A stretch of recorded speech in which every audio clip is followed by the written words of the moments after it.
ቅሬታ የተፈጠረባቸው ብዙ ሰዎች ይኖራሉ። በዚህ አጋጣሚ ይቅርታ ልጠይቃቸው ፈልጋለሁ። ምንድነው ይሄ በደመ ነፍስ የሆነ ነገር ነው የሚመስለኝ፣ ግን አላቅም። ልክፍት ነው ልበለው። እኔ ልክፍት ገጥሞኝ አያውቅም እስከዛሬ፣ ተለከፌም አላቅም። ቲያትሩ ሲያልቅ እጅ ነስቼ ወደ ህዝቡ ገብቼ አብሬ እወጣለሁ ከህዝቡ ጋርና በጣም ገንዘብ ይሰጡኛል፣ ኪሴ ውስጥ ይሸልሙኛል። አልነገርከኝም? አንድ ቀን አንድ ሰውዬ ጃንጥላ ሰጠኝ፣ ክረምት ነበረ።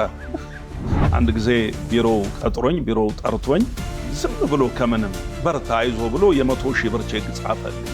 እጁ ላይ ብዙ አማራጭ ስላለ የኛን ነገር ፈልጎ ሊመጣ የሚችልበትን አቅም ያለው ነገር መስራት መቻል ያለብን ይመስለኛል። ለሳቅና ለቁም ነገር ለጨዋታ ኑሮ ጀመረች በሰላምታ። ጠብታ ቲቪ መጽሔት። ለመላ ኢትዮጵያ ሕዝብ በሀገር ውስጥም በውጭም ያላችሁ እንኳን ለመድኃኒታችን ለጌታችን ለኢየሱስ ክርስቶስ የልደት በዓል አደረሳችሁ። መልካም በዓል ይሁንላችሁ። ዮሐንስና በል ዮሐንስና ገናይ ጥልሽዬ የጥንት የጧቱ ወንድሜ ዝነኛው ተዋናይ ዛሬን እናንተ ቁጭ ብለን የልባችንን እናወጋለን። መልካም በዓል ይሁንልህ ላንተም። እስኪ ከየት እንጀምር? ላንቺም መልካም በዓል ይሁንልሽ። ደስ ካለሽን ጀምር። ከየት እንጀምር? የት ጋር? እሺ ጥላሁን ጉግሳ ወደ አርቱ ወደ ኪነ ጥበቡ ዓለም በሚቀላቀልበት ጊዜ ከየት እንደጀመርክ ከሱ መነሻ አድርገን እስቲ እንቀጥል። እኔ ሰፈር ውስጥ ነው የጀመርኩት። ገና ልጅ ሆኜ ቀበሌ ምናምን ሳይኖር ምንም በማይገባኝ ሁኔታ ነው ቲያትር እል የነበረው እና ከዛ አንደኛ ደረጃ እሱ ነገር ቀጠለ። ከዛ ሁለተኛ ደረጃ ትምህርት ቤትም እሱ ነገር ቀጠለ። ከዛ በኋላ ቀበሌ ኪነት ውስጥ ከአርቲስት መላኩ አሻግሬ ጋራ ጀመርን። የመጀመሪያው ፕሮፌሽናል መድረኬ ሀገር ፍቅር ቲያትር ነበረ። ከዛ በኋላ ወደ ራስ ቲያትር ሄድኩ። እንግዲህ ያው ተገናኘን ማለት ነው። እንዴት ሊመጣ ቻለ? ወደ አርቱ ዝም ብዬ ነው የትም ሳልሰራ ወደ ኪነ ጥበቡ ዓለም የተሳብኩት ነው የምትለው? እንዴት ሊሆን ቻለ? ምን አይተህ? የምታያቸው ቲያትሮች ነበሩ የዛን ጊዜ? ነው ምንም አላውቅም። አሁን እሱን በጣም አስቸጋሪ ይመስለኛል እንዲህ ነው ለማለት። አንደኛ ቲያትር ምን እንደሆነ አላውቅም። እኔ ስለ ቲያትር ሳወራ ቲያትር እያልኩ ሰፈር ውስጥ ስጫወት በሬዲዮም ሰምቼ አላውቅም፣ በቴሌቪዥንም አይቼ አላውቅም። ግን እንዴት እንደመጣ ራሱ ይገርመኛል። የት እንዳየሁት ምን አይቼ እንደሆነ በጣም ልጅ ሆኜ እኮ ነው ገና ሁለተኛ ሶስተኛ ክፍል እያለሁ እና አላውቀውም። ኢንፋክት ሶስተኛ ክፍል ይሁን አራተኛ ክፍል እያለሁ ቀለመወርቅ ትምህርት ቤት ነበረ አንደኛ ደረጃ ትምህርት ቤት የተማርኩት። እዛ ቲያትር ሲሰራ አይቻለሁ። ግን እኔ ይሄ ቲያትር የሚለው ኮንሴፕት ውስጤ የነበረው ከዛ በፊት ነው። ገና ቲያትር የሚባል ሳላቅ ምናልባትም የኤሌመንተሪ ትምህርት ቤትን ደጃፍ ሳረግጥ ነውና በጣም ይገርመኛል አሁን ሳስበው። ከልጆች ጋራ ሰፈር ውስጥ ትንሽ ሆነን ቲያትር እንጫወትላለሁ እኔ ራሴ እና መተወን ይመስለኛል። በአሁን ወደ ኋላ ሄጄ ሳየው እየተወንኩ ነበር ብዬ ለማለት እችላለሁ። ግን በቃ እንደዚህ ነው። ከየት እንደመጣ አላቅም። ቬሪ ኢንስቲንክት የሆነ ምንድነው ይሄ በደመ ነፍስ የሆነ ነገር ነው የሚመስለኝ፣ ግን አላቅም። ልክፍት ነው ልበለው? እኔ ልክፍት ገጥሞኝ አያውቅም እስከዛሬ፣ ተለከፌም አላውቅም። ወደ ምን አመጣሽው? አይ ቲያትር የሚለውን ነገር በራሱ ቋንቋውን እንኳን ለመጠቀም እኮ የሆነ አንተን ተጽዕኖ የሚያደርግብህ አንድ ነገር መኖር አለበት። እውነት ነው ወይ? ያየኸው ቲያትር መኖር አለበት ወይ? በቲያትር ዙሪያ የሚሰራ ቤተሰብም ሆነ ጓደኛ ሊኖር ይገባል። እና እንዴት ወደዚያ ልትመጣ ቻልክ ብዬ ነው። በጣም አስገራሚ ነው ይሄ። ለእኔም ይገርመኛል። አንደኛ ከኔ ቤተሰብ ከቤተሰቤ አይደለም በመንደሬ ውስጥ የማውቀው ስለ ቲያትር የሚሰራ አይደለም የሚያወራ የሚያቅም ሰው የለም። እና ግን እንዴት እንደመጣ አላቅም። ቃሉ ራሱ ዝም ብሎ ውስጤ ቲያትር የሚለው ቋንቋ እንዴት እንደመጣ አላቅም። እንግዲህ ወይ ሳላቀው የሆነ ቦታ ሰምቼው እንደሆነ ምን እንደሆነ አላቅም። ብቻ እንደዚህ ሆኖ ውስጤ ያድሯል ማለት ነው ቲያትር። እሺ ጥልሽዬ፣ እንግዲህ ወደ ራስ ቲያትር እንሂድና በዓላትን በመናስብበት ጊዜ ቤታችን ትዝ አይለንም። ሙሉ ጊዜያችንን የምናሳልፈው ራስ ቲያትር ላይ ነው።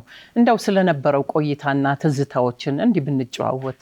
በዓል በራስ ቲያትር በጣም ይገርማል። በዓል ብቻ ሳይሆን ያው ራስ ቲያትር መኖሪያችን ለማደር ብቻ እኮ ነበር ወደ ቤታችን የምንሄደው። የዓመት ረፍት እንወስዳለን። የዓመት ረፍት ስንወስድ ፎርም እንሞላለን፣ ደሞዙን እንወስዳለን ከደሞዝ ጋር ስለሚወጣ።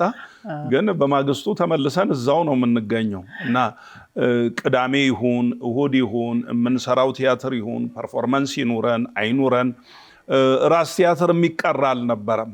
ማለት ጓደኝነቱ ፍሬንድሺፑ በጣም የጠበቀ ነበረና አንዱ ለአንዱ ያስባል፣ አንዱ አንዱን ይፈልጋል። በቃ መተያየት እንፈልግ ነበረ እና በጣም ልዩ ፍቅር ነበረ። የበዓል ጊዜ ደግሞ እንግዲህ ያው እንደሚታወቀው ሁሉም በየቤቱ በዓል አለው፣ በዓል ያከብራል። ከዛ ውጭ ደግሞ እኔ ከጓደኞቼ ጋር የተወሰኑ ጓደኞቼ ጋር ገንዘብ እናዋጣና ለገና እናስቀምጣለን።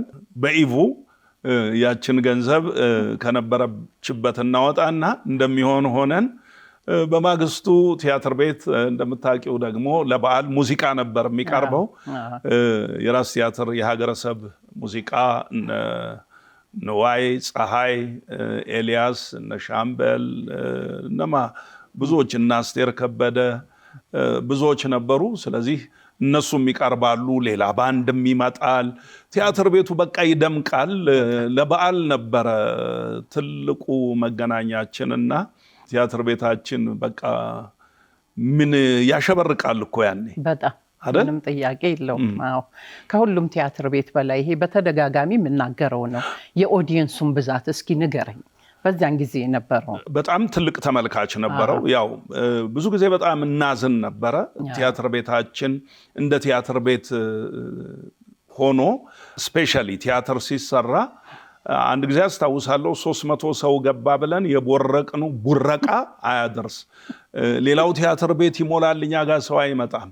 ሙዚቃ ከሆነ ግን ይመጣል፣ ይሞላል። በቃ ያኔ ነው የተመልካች ጥማት የሚወጣልን። በፖሊስ ነበር ግፊያውንም የምንቋቋመው። ከዛ እየቆየ ሲሄድ የምንሰራቸው ቲያትሮች የምናቀርባቸው ነገሮች ማስታወቂያ ላይ አብረን ነበር የምንሰራው። ህዝብ ግንኙነት አለቃዬ ነበር። የህዝብ ግንኙነት ኃላፊም ነበርኩኝ። ኧረ በሁለት በኩል አለቃሽ ነበርኩ። ሌላ ምን ነበር? የቁጥጥር ኮሚቴ ሊቀመንበር አልነበርኩም እንዴ? አንቺ እኮ ጸሐፊ ነበር።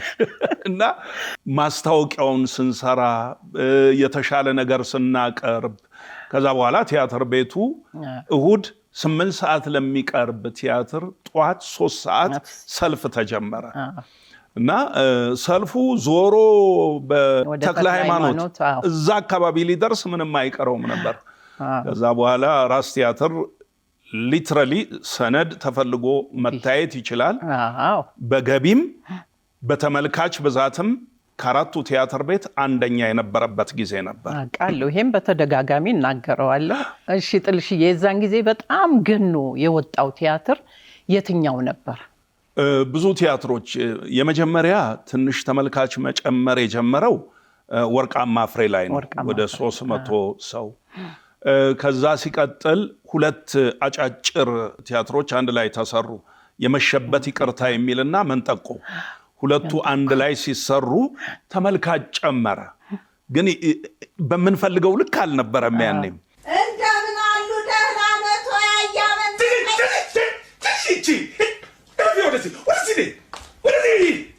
ምን አይተሻል እዚህ? እና ምን ታደርጊያለሽ እዚህ ጋር? ደህና ኖት ወይ ለማለት ነው። ደህና ኖት ወይ ለማለት ይሄ ቦታ ይበቃል እንዴ? እዚህ ቦታ ሆነሽ ደህና ኖት ወይ ብትይ በቂ አይደለም ወይ? እዚህ ጋር ምን ትሰሪያለሽ? ባኔ ጥቆይ እዛ ውስጥ ያሉ መስሎኝ ነው። ታያመን ጥቆይ ጉድጓድ ውስጥ ግቢ። እዛ ውስጥ ትለሽ እዚህ ውስጥ ያሉ መስሎኝ ነው። ውስጥ ምን እሰራለሁ እኔ? ውስጥ ምን ይሰራል ብለው ነገሩሽ? እጂ ያጂ ምን ደህንነት አለ? ከዛ በኋላ ላጤ የአንድ ጥናታዊ ቲያትር ሰርተን ነበረ፣ ላጤ የሚል።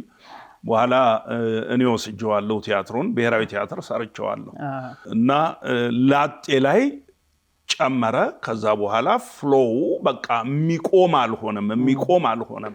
ከዛ በኋላ የሚሰሩት ቲያትሮች በሙሉ በጣም መድረክ ላይ ሁሉ ሰው ይቀመጥ ነበር። በኋላ ተከልክሎ ነው ከመሙላቱ የተነሳ ስቴጅ ላይ ሁሉ ምን ያህል ነበር ወንበራችን ታስታውሳለህ? 1147 ይመስለኛል ቁጥር ባልስት 1147 ይመስለኛል። ከዛ በስብሰባ ተነጋግረን ምን ተብለን በቃ ከ1250 ሰው በላይ እንዳይገባ ተከለከለ። እና እንደዚህ ነው ራስ ቲያትር መርካቶ ውስጥ አቃለው ጥልሽዬ መንጠቆ አለ ላጤው የተለያዩ ቲያትሮች ላይ ተጫውተሃል። ይሄ ነው ወይ የኔ ባል ይሄ ነው ወይ ሰጥ አርጌ ብለሽ መደንገጥሽ አይቀሬ ነው። በጣም አምሮብኛል። ሌላ ነገር ሆኛለሁ። ይገርምሻል።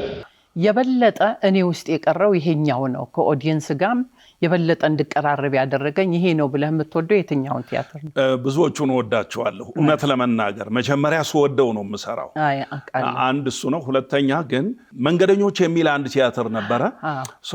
እሱ ላይ እኔ ከፓብሊክ ነው እንደዚህ ወጥቼ ወደ ስቴጅ የምገባው። መጨረሻም እጅ ስንነሳ ቲያትሩ ሲያልቅ እጅ ነስቼ ወደ ህዝቡ ገብቼ አብሬ እወጣለሁ ከህዝቡ ጋርና በጣም ገንዘብ ይሰጡኛል፣ ኪሴ ውስጥ ይሸልሙኛል። አልነገርከኝም። አንድ ቀን አንድ ሰው የጃንጥላ ሰጠኝ። ክረምት ነበረ እና ጃንጥላውን ሙልጌታ ባልቻ አሁን በህይወት የለም። እሱ ጥሌ ጃንጥላውን ሰጠኝ፣ እኔ ነኝ ደብረ ዘይት መመላለሰው፣ እኔ ነኝ የቢሾፍቱ ልጅ ብሎ ጃንጥላውን ወሰደው እና ብዙ ነገር ይሸልሙኛል። እሱ ደስ ይለኝ ነበረ። አክቹዋሊ ገንዘቡን ማግኘት ሳይሆን ክሎዝሊ ሰው ፍቅሩን ይገልጽበት የነበረው ነገር እጅግ በጣም ያስደስተኝ ስለነበረ ከመድረክ ወጥቼ የሚሄደው እሱ ደስ ይለኛል። ሌላው ይሄ ብቻ ሳይሆን ደግሞ በአሁኑ ሰዓት በብዛት ገነህ የወጣህበት የቤቶች ድራማ ነው። ስለ ቤቶች ድራማ እስኪ በደንብ እንጨዋወት። በዚህ ላይ ደግሞ 13ኛ ዓመት በዓሉን አክብሯል።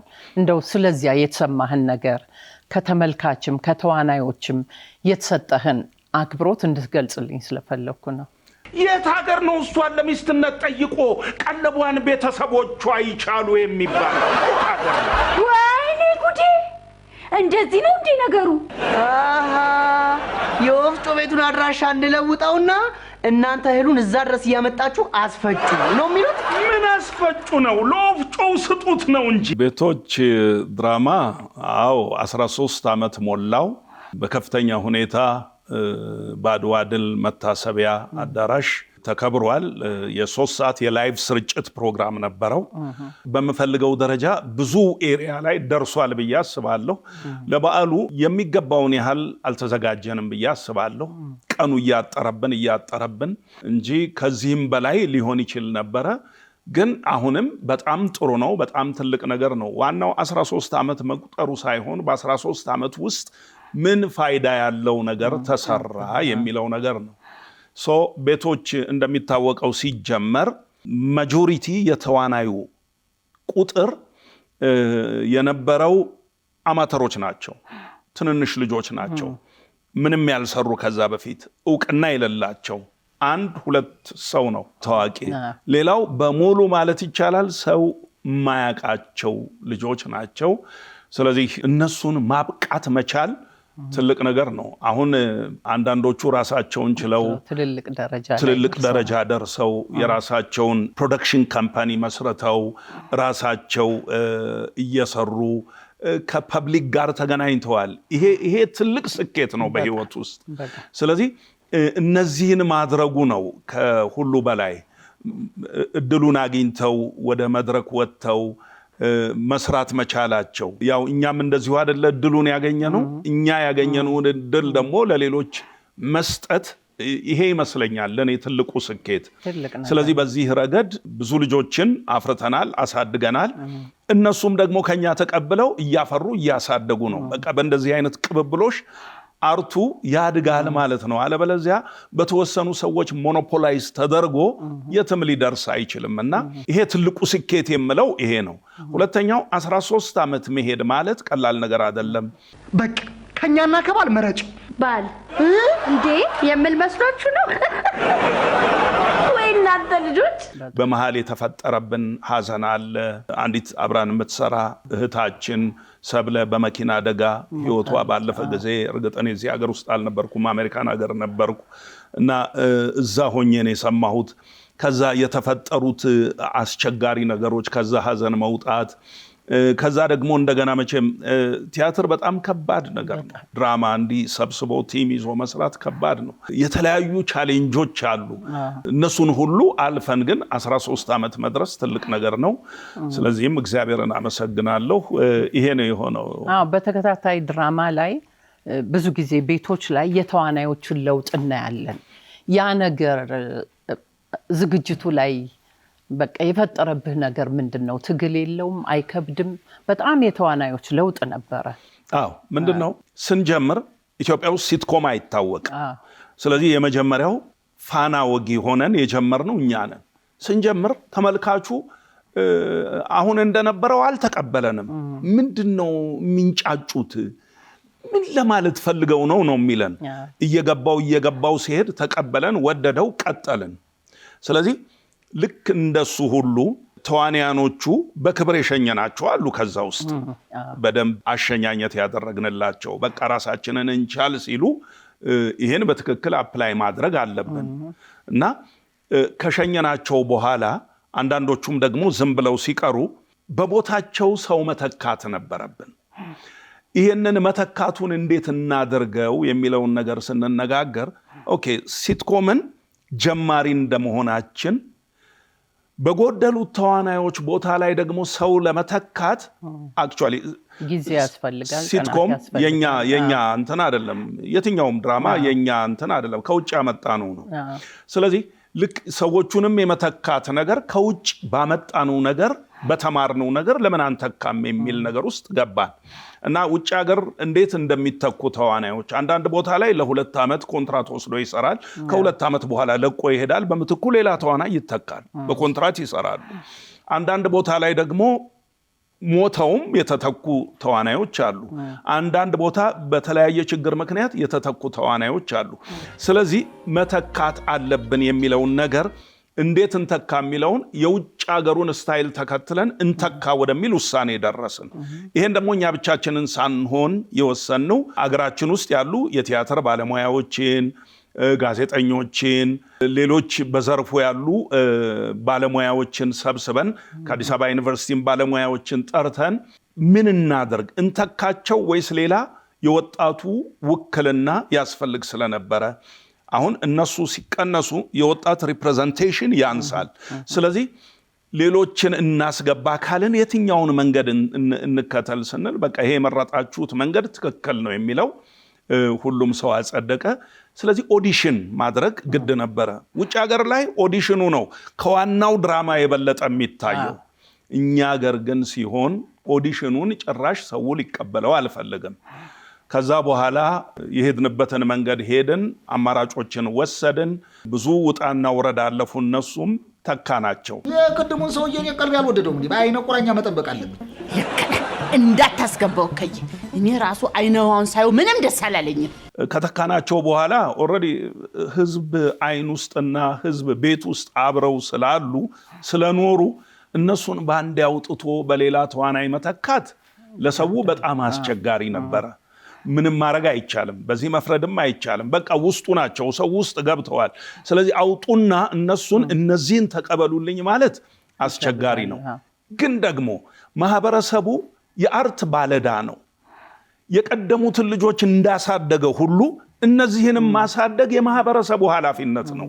የጥላሁን አይደለም፣ ወይም የሌላ ሰው የዳይሬክተሩ አይደለም፣ የማንም አይደለም። እነዚህም ማደግ አለባቸው።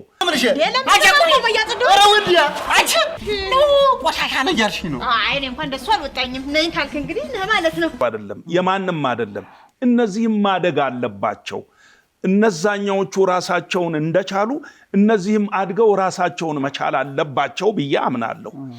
እነዚህን ደግሞ ራሳቸውን እንዲችሉ ማድረግ የሚገባው ማን ነው? ተመልካቹ ህዝብ ነው። እኛ አይደለንም፣ ባለሙያዎቹ አይደለንም። ማበረታታት ማሳደግ ይገባዋል። ምክንያቱም እነዚህም ደግሞ አድገው ነገ ጧት ሌሎችን ማሳደግ ይችላሉና። ግን ይሄ ቻሌንጅ ገጥሞን ነበረ። እንደምንም አልፈን 13ኛ ዓመት ላይ ደርሰናል። ብዙ ገጠመኞች አሉ በቤቶች ድራማ ውስጥ ጥሩም መጥፎም። በቃ በጣም መጥፎ ጊዜ ያሳለፍኩት ይሄ ነው፣ በጣም ጥሩ ብዬ የተቀበልኩት ይሄ ነው ብለህ ካንተም ከተዋናዩም እይታ ያለውን ነገር እስኪ አስረዳኝ። እንግዲህ የመጀመሪያዎቹ ጊዜያቶች ናቸው። አንደኛ የመጀመሪያዎቹ ጊዜያቶች ባልተለመደ ሁኔታ ወደ እንደነዚህ አይነት ነገር ውስጥ ስለገባን ብዙ ደክመናል። የመጀመሪያውን ኤፒሶድ አየር ላይ ለማዋል ከዛ በፊት ከ13 or ከ15 ያላነሱ የተለያዩ ኤፒሶዶች እየቀረጽን ይጣል ነበር። አልመጣ እያለን ቀርጸን ኤዲት ተደርጎ ይጣል ነበር። ያ በጣም ቻሌንጂንግ ነው ገና ስንጀምር። ኢኮኖሚካሊም ደግሞ አፎርደብል አልነበረም እና በጣም ከባድ ነበረና እንደውም በዚህ አጋጣሚ አንስቸው ማላቅ አንድ ደጀኔ የሚባል ወንድም የፒራሚድ ኮንስትራክሽን ባለቤት አንድ ጊዜ ቢሮው ጠርቶኝ ዝም ብሎ ከምንም በርታ አይዞ ብሎ የ100,000 ብር ቼክ ጻፈልኝ። በዛን ጊዜ እንግዲህ ምንም የሚታይ ነገር አየር ላይ የወጣ ነገር የለ ምን የለ በቃ እየደከምክ ነው አይዞህ በርታ እንዴ ወንድሜ ነህ ማገዝ አለብኝ ብሎ የ100,000 ብር ቼክ ጻፈልኝ። አሁን እንደሱ አይነት ድጎማ ባላገኝ ኖሮ በእውነት እዚህ ስደርሳለሁ ሆይ ብያስባለሁ አንዳንዴና ብዙ ቻሌንጂንግ እንዲህ አይነት ነገሮች ነበሩ። ሌላ ባለሙያዎች በየጊዜ ቀያየሩ ነበረ። ከኢትዮጵያ ቴሌቪዥን በሚመጡ አስተያየቶች ነው አልመጣም፣ እገሌ አልመጣም፣ እገሊት አልመጣችም፣ እንትናን ቀይራት ባላለሁና ያን ጊዜ እኔ ስራና ስራውን ብቻ ነው። ስለዚህ ስለ ሰው ሞራል አልጠነቀቅም። እውነት ለምን በቃ ስራውን ነው የምፈልገው። እነሱም እኮ ከኔ ጋር የተቀየሩት ሰዎች ናቸው እንጂ የሚያዝኑት ከኔ ጋር የቀጠሉት እኮ ስለወጡት ሞራል አልተጠነቀቁም። ሁላችንም ነን፣ ዳይሬክተሩም እኔም ሁላችንም ለሰዎች ሞራል አልተጠነቀቅንም ይሆናል እንግዲህ በአብዛኛው እና ያን ጊዜ ቅሬታ የተፈጠረባቸው ብዙ ሰዎች ይኖራሉ። በዚህ አጋጣሚ ይቅርታ ልጠይቃቸው ፈልጋለሁ። እሺ ጥልሽ ቤቶች ባለ ትልቅ አሻራ ነው። ህብረተሰቡ ውስጥ በጣም የገባ ሲትኮም ነው። በቀጣይ እንዴት እንጠብቅ? እግዚአብሔር ነው የሚያውቀው። እቅዱ የለም ማለት እኔ እቅድ የለኝም። እቀጥላለሁ አልቀጥልም የሚል ነገር የለኝም። ግን መቀጠል ካለበት ደግሞ ገና በጣም ብዙ ስቴፖች መካሄድ ይኖርበታል። ምክንያቱም አሁን ያሉትን ነገሮች በደንብ ማየት ማገናዘብ ያስፈልጋል። 30 ደቂቃና 40 ደቂቃ ቁጭ ብሎ ሰው አንድ ድራማ በተለይ እንደ ሲትኮም አይነት ሳቅ ነው የሚፈልገው አለፍ እያለ እና እንደሱ አይነት ነገር ለማድረግ ጊዜው ነው ወይ? ቢቀጥል እንዴት አይነት መቀጠል ነው መቻል ያለበት እያልኩ እያሰብኩ ነው ገና ጥናት ላይ። ግን ከዛ በፊት ሌላ የተሰራ ስራ ስላለ ምናልባት እሱኛው አየር ላይ ይውል ይሆናል። ተከታታይ ነው። ሲትኮም አይደለም፣ ሲሪያል ድራማ ነው። 25 ክፍል ቀርጸናል። ስታንዳርድ የሆነ ድራማ ሰርተናል። ሲሪያል ድራማ ነው። ከልጄ ጋር ነው የሰራ ነው። ከሳን ፍራንሲስኮ ከመጣችው ልጄ ጋራ ስለሷም ትንሽ አውራኝ። እሷም በጥበብ ዓለም ውስጥ ነው ያለችው። 25 ክፍል ቀርጻ አሁን ወደ አሜሪካን ተመልሳለች። ሲዝን 3 እና ሲዝን 4 እየተጻፈ ነው። እሱ እንደተጠናቀቀ ደግሞ ማን ነው ደራሲው? ደራሲው 3-4 ሰዎች ናቸው።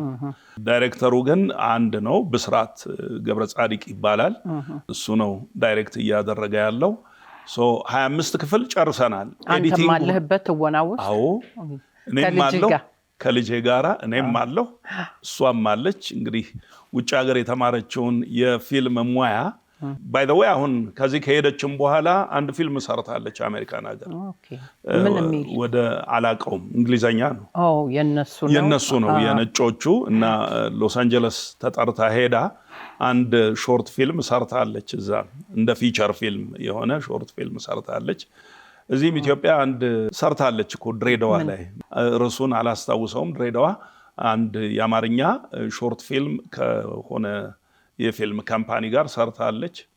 እዛም ሀገር ቲያትሮች ሰርታለች። 1-3 እንደዚህ አጫጭር ፊልሞችን ሰርታለች እና እንግዲህ እሷም ያላትን ኤክስፒሪየንስ አዋጣለች።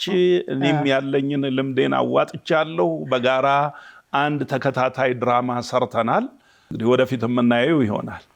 ጥልሽዬ ብዙ ጊዜ አንተ ተከታታይ ድራማ ላይ እና ቲያትር ላይ እንጂ በፊልሙ ዓለም ላይ ብዙ አትታይም። ለምንድን ነው? ምርጫ ነው የሰጠኋት ለሷ።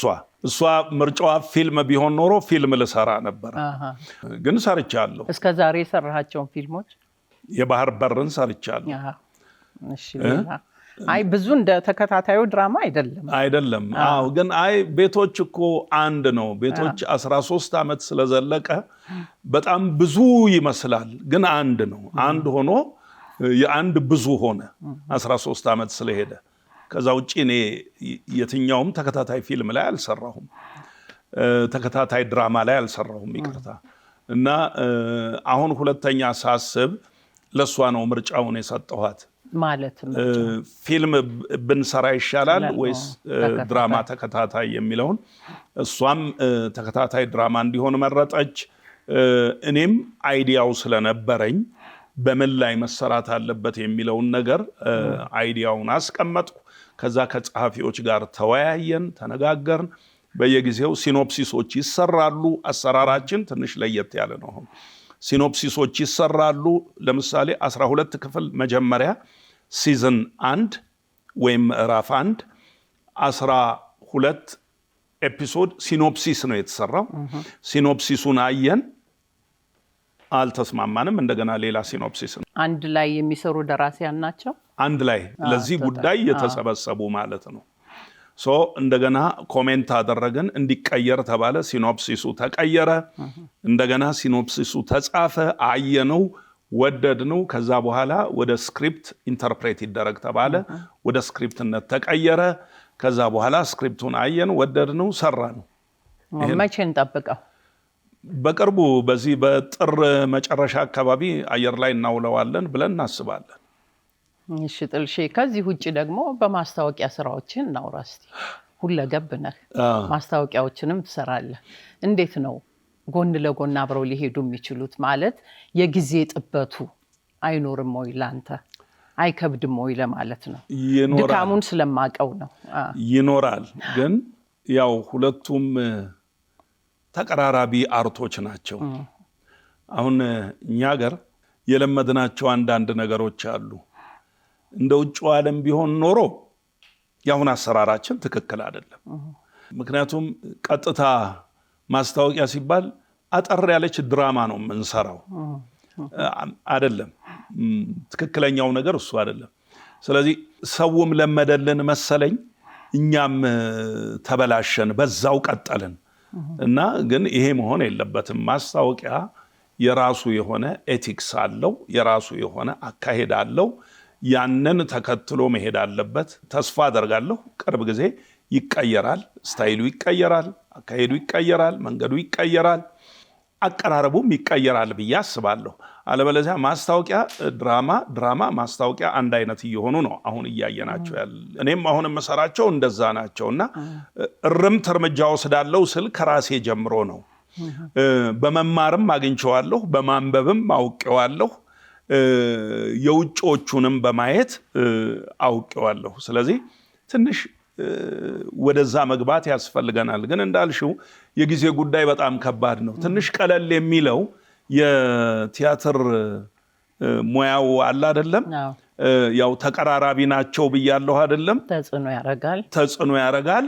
ስለዚህ በተጽዕኖ ምክንያት እሰራ የነበረበት ወይም እስካሁንም እየሰራው ያለሁት ብዙ አላስቸገረኝም፣ በጊዜም ጉዳይ በማንኛውም ጉዳይ። ምክንያቱም ማሰብ ፈጠራው ምን ይሁን ብሎ መወሰን፣ ልክ ያንን ሳደርግ ድራማታይዝ የሆነ ማስታወቂያ ነው የሚመጣብኝና ድራማውም እኔ ጋር ስላለ ወደዛው ሸርተት ብዬ ሰራዋለሁ። ስለዚህ ብዙ ጊዜ አይፈጅብኝም። እርግጥ ይወስዳል። አንዳንድ ጊዜ ወር 2 ወር አምጬ የማይሆንልኝ ጊዜ አለ። አልቻልኩም ብዬ የመለስኳቸው ማስታወቂያዎች አሉ። ብዬ ታግዬ አይመጣም አንዳንዴ። ብዙ የማስታወቂያ ሙያተኞች አሉ። በዚህ አጋጣሚ አንተ ያለፍክበትን መንገድ እየነገርከን ያለው መስተካከል አለበት የምትለውን ሐሳብን እስኪ ግለጽልን። በዚህ ፎርማት ቢኬድ የምትለው ይሄው ነው። ፎርማት ማበጀት በጣም ከባድ ነው። ማስታወቂያ ድራማታይዝ አይደረግም አይባልም፣ ሊደረግ ይችላል፣ ግን መጠን አለው እንጂ ዘሆል ስክሪፕት ድራማ ሆኖ መቀጠል የለበትም። ይሄ አንድ ነገር አለኝ። ሁለተኛው ኤሌመንት አላቸው እኮ የድራማ ኤሌመንት አላቸው ማስታወቂያዎች። የትኛውም ማስታወቂያ ለምሳሌ ውጭ ሀገር አንድ የተሰራ ማስታወቂያ ሁልጊዜ የማነሳው ማስታወቂያ አለ። ይሄ ሳኒታሪ ፓድ የሚባለው የወር አበባ ንጽህና መጠበቂያ ነው የሚባለው። ሞዴስ አይደለም። ሞዴስ አንድ ብራንድ ነው እና የሳኒታሪ ፓድ እንደዚህ አንስቶ በአውሮፕላን ሲሄድ ወደ ውቅያኖስ ላይ ይወረውረዋል እና እየመጠጠው ውቅያኖሱ ይደርቃል። ስለዚህ this is the best ሁሉን መምጠጥ ውቅያኖስ መምጠጥ የቻለ ብሎ ማስታወቂያውን ይሰራል። ይሄ አሁን የድራማ ኤሌመንት አለበት ሲምቦል ለማድረግ የተጠቀመበት ነገር እና ኤሌመንት አለው። ኤሌመንት የለውም አይደለም። ማስታወቂያዎች ሲሰሩ እንደዚህ አይነት ኤሌመንቶች አሏቸው። የድራማ ኤሌመንት አለው ይሄ በራሱ ግን ኮምፕሊት የሆነ ድራማ አይደለም። እና እንዲህ አይነት ነገሮች አካሄዶችን ሌላው ነገር ደግሞ ምንድነው አክሽን ስፒክ ላውደር ዛን ወርድስ የሚሉት ነገር አለ አይደለ? ነጮቹ ከንግግር ይልቅ አክሽን ይገልጻል የሚሉት ወደዛ የሚያደላ ቢሆን የበለጠ ይመረጣል። እንዲህ አይነት ነገሮች ናቸው። ግን ሰፋ ያለ ንግግር እናንተን ይፈልጋል። እሺ ጥልሽዬ፣ ከሲትኮሙ ከቲያትሩና ከድራማው ወይም ከማስታወቂያው ወዴት ነው የምታደላው? ተጽዕኖ የሚያደርግብህ የትኛው ፓርት ነው? እኔ አሁን እያደላሁ ያለሁት ወደ ድራማው ነው። ተከታታይ ድራማ ሲትኮምም ይሁን ሲሪያልም ይሁን የትኛውም አይነት ድራማ።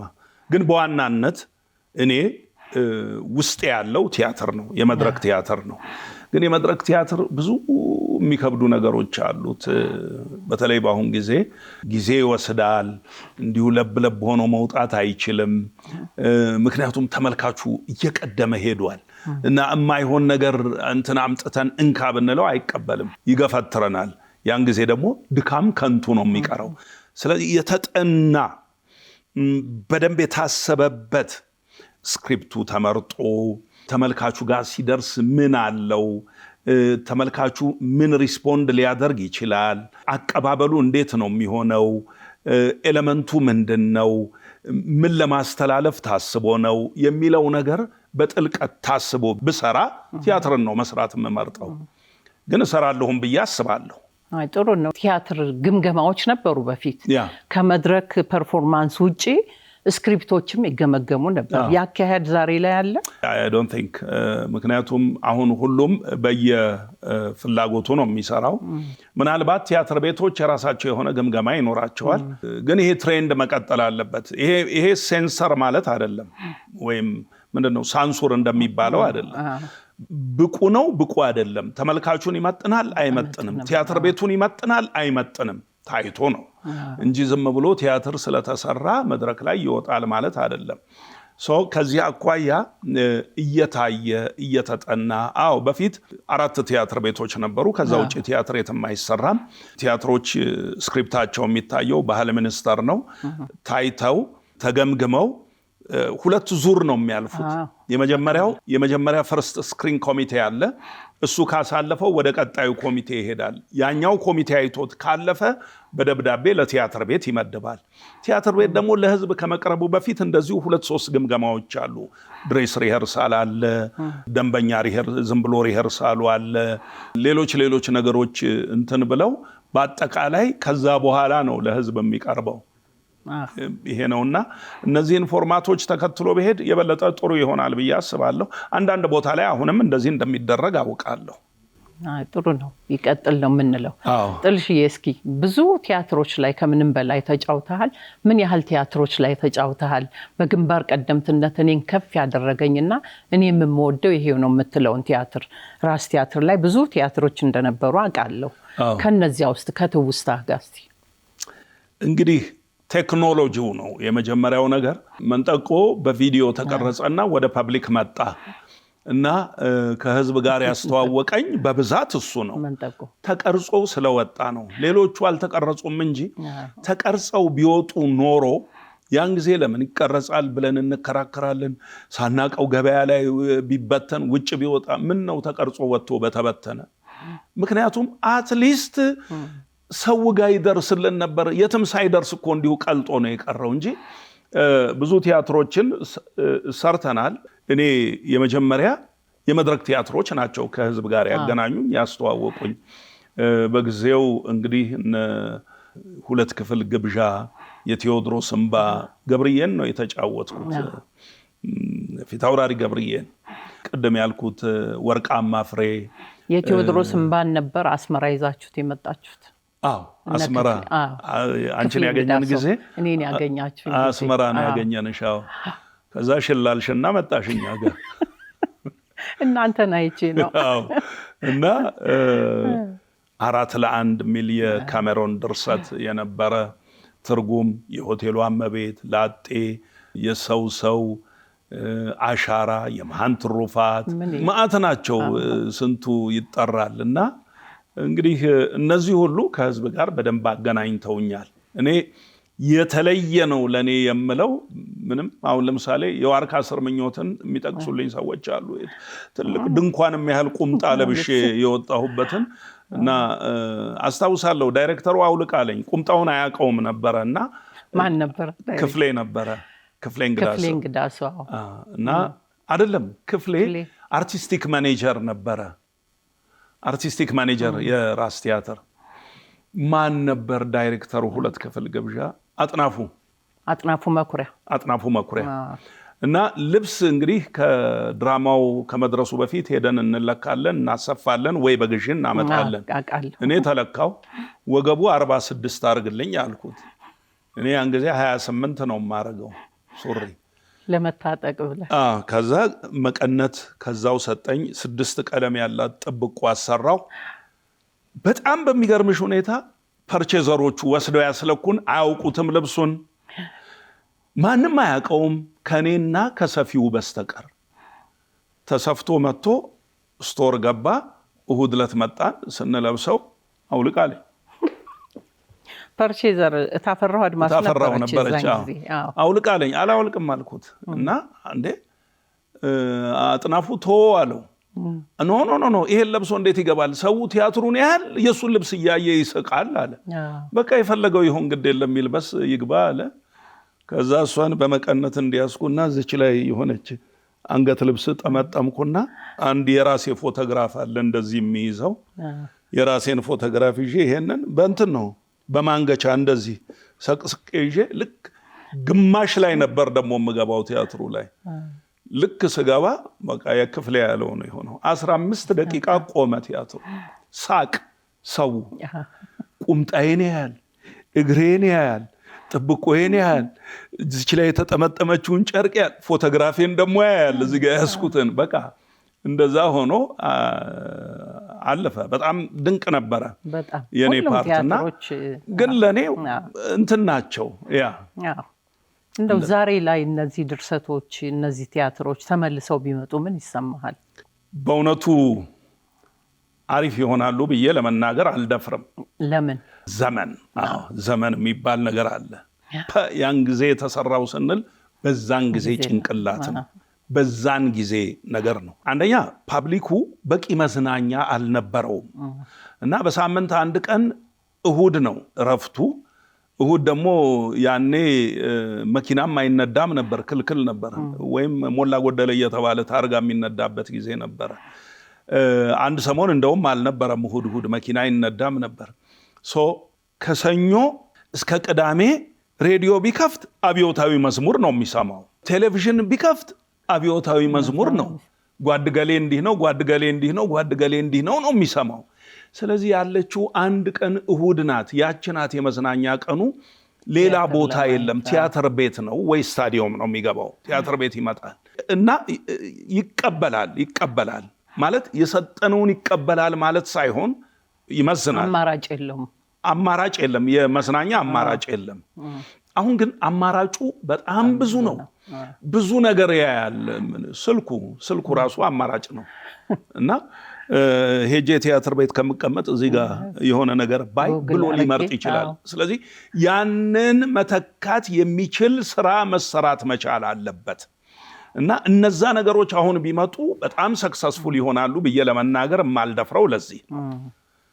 በዚህ ደረጃ በዚህ ፎርማት ኦዲየንስን ለመመለስ የቲያትር የፊልም ተመልካቾችን እንደዚህ ወደ ነበረበት ለማምጣት ምን አይነት አካሄድ መሄድ አለብን? ምን አይነት ኮሚቴ መቋቋም አለበት? የምናስተላልፈው መልእክት ምንድነው የምትለውን ነገር ትንሽ ካንተ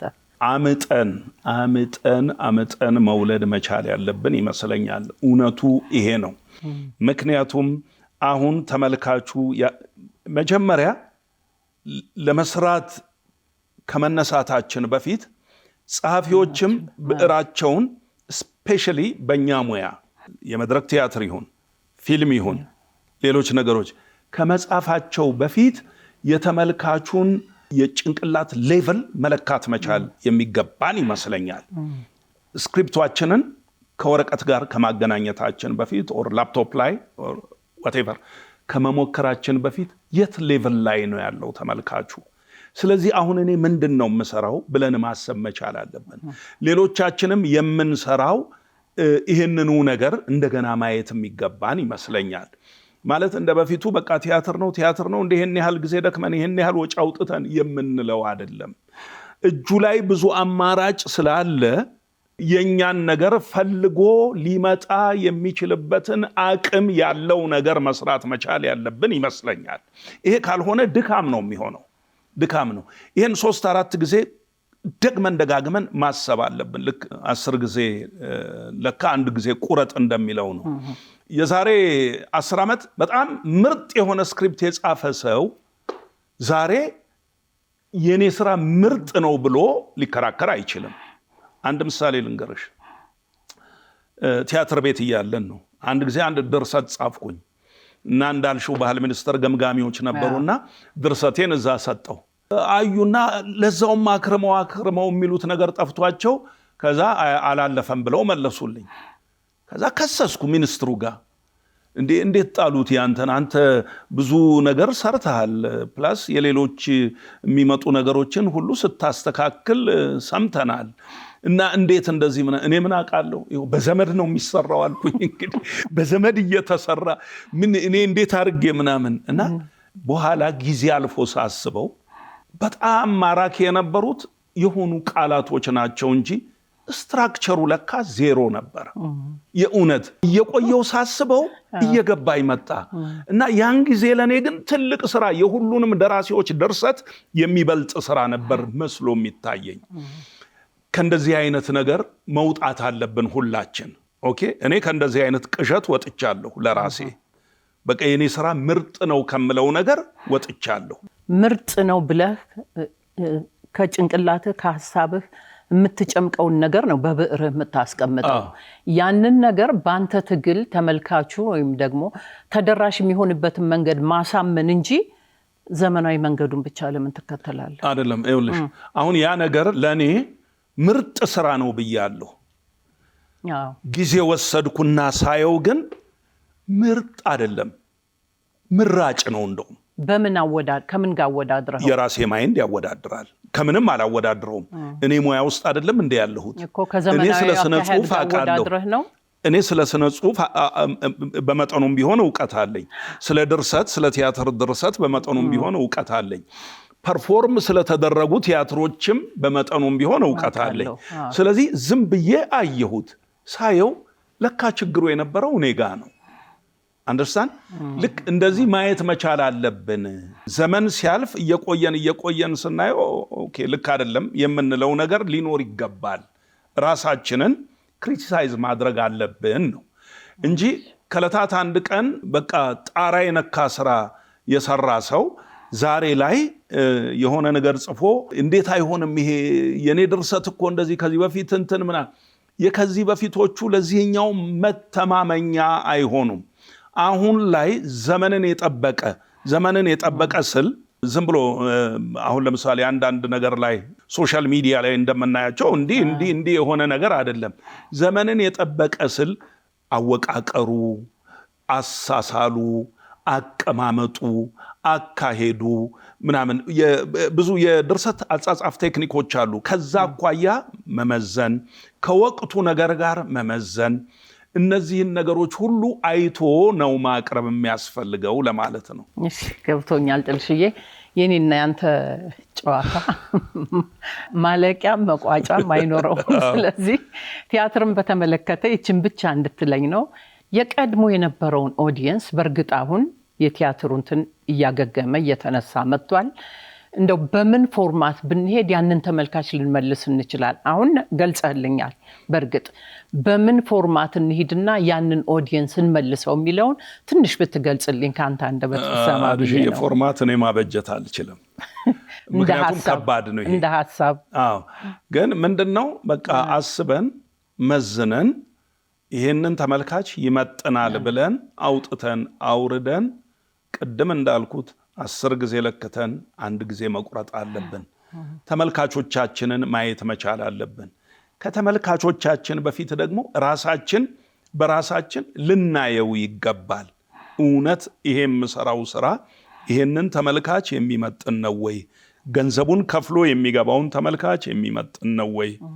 ሊቫሎን ገንዘቡን ተይው እና እንዲሁ በአርት ደረጃ ይሄንን ተመልካች ይመጥንልኛል ወይ ብለን ስራችንን አይተን አውጥተን አውርደን ልንሰራ ይገባል ነው የምለው። እንግዲህ ተመልካቹን በምን ደረጃ መጥነው ነው ሊመጥንልን ይችላል ስንል ተመልካቹ የእድሜ ልዩነት አለ፣ ወጣትነቱ አለ። በምን መልኩ ነው መስፈርቱ? ይሄ የአርት ዩኒቨርሳል ነው። ለምሳሌ ብዙ የማያረጁ የማይሞቱ የቆዩ የክላሲካል ፔሪድ እንትኖች አሉ፣ ስራዎች አሉ። ስቲል እያነሳን ብንሰራቸው እኛ ብቻ አይደለንም፣ በተለያዩ አገራት ላይ እየተሰሩ የማያረጁ የማይሞቱ ስራዎች አሉ። እነሱን ማሰብ ይቻላል። ልክ እንደነሱ ሁሉ ደግሞ እድሜ፣ ጾታ፣ የትምህርት ደረጃ ሁሉንም ያካተተ ሁሉንም የሚመጥን የትኛውን ነገር ልስራ ብሎ ማየት የሚያስፈልግ ይመስለኛል። ተመልካችን ከብዙ አንግል ማየት ይቻላል። ቅድም ያስቀመጥኳቸው መስፈርቶች አሉ። ሁለተኛ ደግሞ ከሚቀርብለት የመዝናኛ አማራጮች በተሻለ ምን ባደርግለት ነው እዚህ ጋር ኢንጌጅ ሆኖ ቲያትር ቤት መጥቶ ማየት የሚችለው ብለን አውጥተን አውርደን መወሰን መቻል ያለብን ይመስለኛል። ኪነ ጥበብን በተመለከተ አሁን የቲያትር ተመልካች አለ፣ ተከታታይ ድራማዎችን ተመልካች አለ፣ ፊልም ተመልካች አለ። ያንን በምን መስፈርት ነው ልናወዳድር የምንችለው? አናወዳድራቸውም። ነገር ግን የመድረክ ቲያትር ብቃት ያለው የመድረክ ቲያትር ከተሰራ ተመልካቹ ይመጣል ብለን እናስባለን። ለምንድነው? ከዚህ በፊት የተሞከሩ ነገሮች አሉ። በቃ ሰው ቲያትሩን ትቶ ወደ ፊልም ዞረ በሚባልበት ጊዜ ቲያትር ተሰርቶ ተመልካቹ እንደገና ተመልሶ የመጣበት ሁኔታ አለ። ስለዚህ ይሄ ያለው ነገር ይሄ ስለሆነ በዚህ መልኩ የሚመጥነውን ትክክለኛ የእውነት አርት የሆነውን ነገር መስራት መቻል ያለብን ይመስለኛል። በነገራችን ላይ ይሄ አሁን ሶሻል ሚዲያ ላይ ያሉት ነገሮች እኛ ሀገር ብቻ አይደለም፣ የውጭውንም ሆሊውድ አፌክት አድርገውታል። እኔ ባለፈው አንዷ ልጄ ኒውዮርክ ነው የምትኖረውና እሷ ጋር ሄጄ ነበረና ኒውዮርክ እዚህ መጥተህ እንዴት ባለሙያ ሆነ ብሮድዌይን ሳታይ ትሄዳለህ አለችኝና ስለ ብሮድዌይ ድሮ ሰማ የነበረው ትምህርት ቤትም ስማር አዲስ አበባ ዩኒቨርሲቲ ቲያትር ትምህርት ቤት ስማር ብሮድዌይ ማለት ቲኬት የአመቱ ነው ተሸጦ የሚያልቀው።